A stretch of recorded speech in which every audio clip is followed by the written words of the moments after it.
नमस्कार कोकणकर, कशा आहात तुम्ही? बऱ्यात ना? बरेच राहा आणि मस्त असे खात राहा. तर आज आपण गावाला आलेलो आहोत. तर तिकडे छान अशी मस्त मला कालवं मिळालेली आहेत.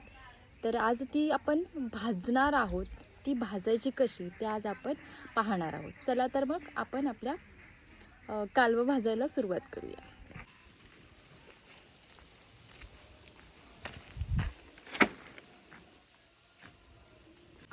कोकण कोकण कोकण माझ्या.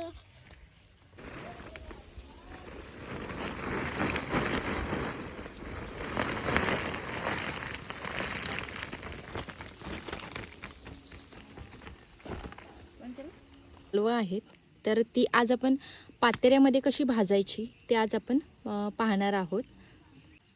अशा प्रकारे ती आपण पसरवून घेणार आहोत, जेणेकरून ती सगळ्या साईडून भाजली जावीत यासाठी.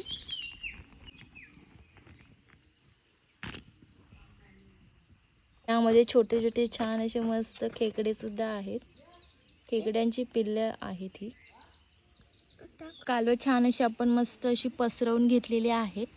आता त्यावरती आपण पातेरा घालून घेणार आहोत. पातेरा म्हणजे झाडाची सुकलेली पानं, ते आज आपण त्यावरती घालून घेणार आहोत. आता मस्त असं पातेरा घालून घेणार आहोत यावरती. अशा प्रकारे पसरवून घ्यायचं आहे.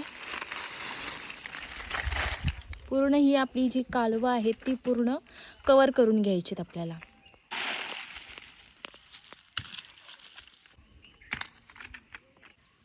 छान असा पातेरा आपण मस्त असा कवर करून घेतलेला आहे. आता त्याला आपण जाळणार आहोत. काडीपेटीने पेटवून घेणार आहोत. अशा प्रकारे मस्त आपण असे भाजून घेणार आहोत.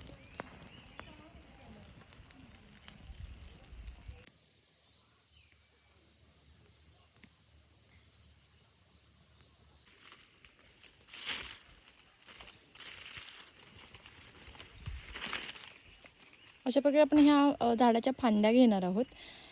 त्या कशासाठी ते मी तुम्हाला पुढे सांगते.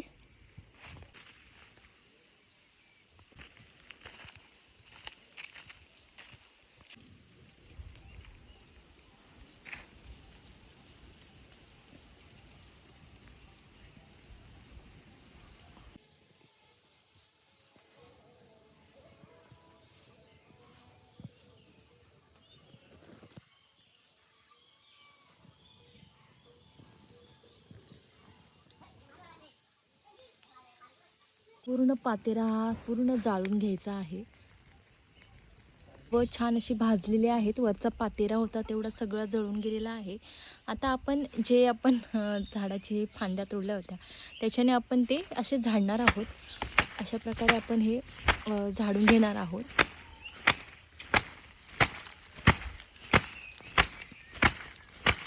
जेणेकरून वरती जो पातेऱ्याचा कचरा होता तो थोडाफार असा साईडला होईल.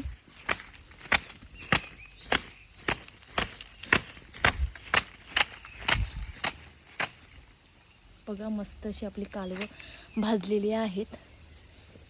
छान अशी मस्त खरपूस मस्तपैकी ओपन झालेले आहेत. हे बघा मस्त असे आतमध्ये भाजलेलं आहे. आता त्यावरती आपण मस्त असा ताव मारणार आहोत.